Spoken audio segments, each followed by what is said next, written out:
I lent my car to my cousin for one afternoon, and 3 weeks later I had to track it down using Find My iPhone.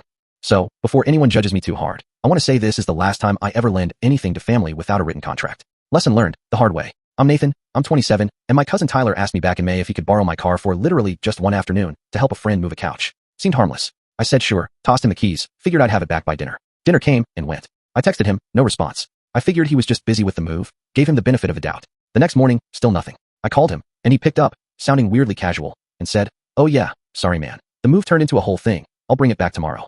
Tomorrow became 4 days. 4 days became a week. Every time I texted, it was a new excuse. My friend's car broke down so I've been helping him out, or I had some stuff to handle. I'll drop it off Sunday.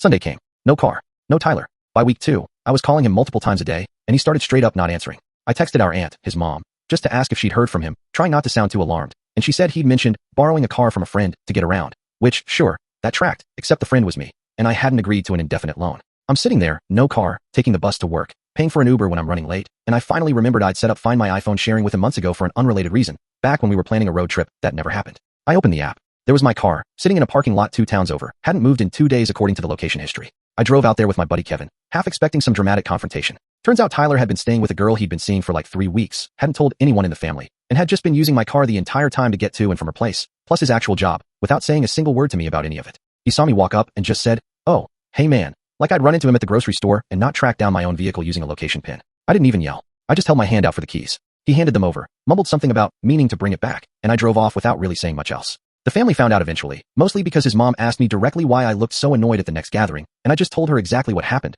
calmly, with receipts, because I had the whole text thread saved. Tyler had to explain himself in front of basically everyone. He's since bought his own car, a 2014 Civic, and I have never once let him borrow mine again, not even for 5 minutes.